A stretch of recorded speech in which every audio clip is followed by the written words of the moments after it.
For the love of God, do not promote your sales rep to sales manager. No, God, please, no! If you have a high-ticket sales team and one is clearly the top performer, you've probably thought to yourself, man, so-and-so could help me teach the others how to sell like them. We take this thing to the moon, baby. Well, meet the player-coach paradox. You take a top performer, you promote them to sales manager or lead, you have them train up the other sales reps, and you profit wildly, right? Well, this would totally work under the following circumstances. That sales rep can actually teach, coach, and manage other people.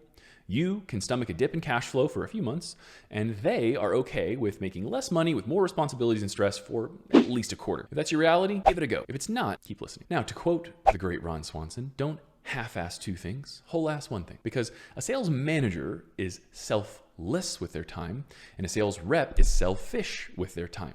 Sales managers are focused on things like looking at new applications, calls, strategizing with marketing, reviewing sales calls, conducting one-on-ones and pipeline reviews, reporting on KPIs, optimizing sales process, and on and on and on. And a good sales rep is simply focused on working their hot list, closing deals, setting more meetings, depends on their role. That's it. Now, I should not have to say this next bit, but my experience with Ponzipreneurs is going to force me. Do not try to outsource the reward center of your employee's brain by offering them perks or good vibes that come from servicing others. Because what you'll end up doing is taking advantage of good, nice people with weak constitutions, and you will repel good talent. Titles and status games are zero-sum games, and they're often short-lived. And if you don't align their incentives with yours or the company's, you're going to be looking for their replacement or just demoting them very soon. Now, this simply means paying them for outcomes that they generate. A sales manager's overall responsibility is to increase sales production. So let's say you do cut them in with manager overrides or revenue share or whatever you call it. Do they have the skill set? Because doing and teaching are vastly different things. We've all heard that those that can't do teach, but what about those that can do but can't teach?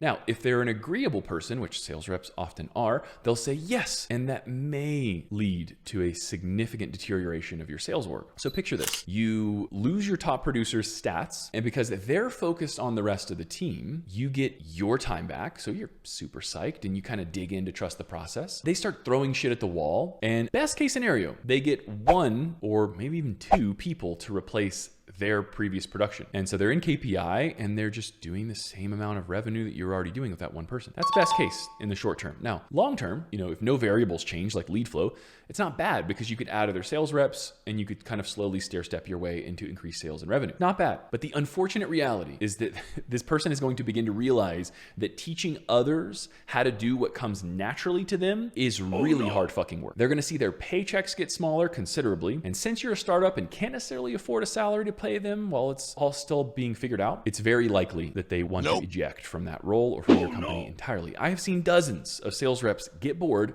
just like I did in 2017, and graduate themselves to being a coach, a trainer, a manager, a recruiter, or start their own business just to be back on the market looking for another sales gig. So what do you do? If you're going to promote from within, and I hope you're considering it, you should do a few things. You should create a scorecard or a scope of work and set very realistic expectations of what you need from them and what that role needs to be defined as and what the achievements are in a successful outcome.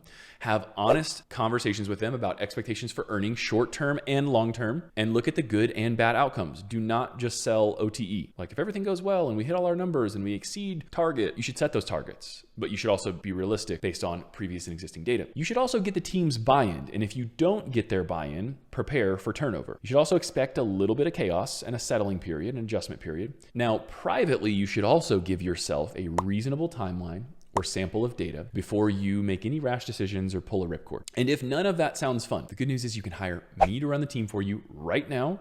And as a bonus, your top performer will learn my entire sales management system. I will literally teach them everything that I know while keeping them on the phones, minimizing a disruption to your cash flow.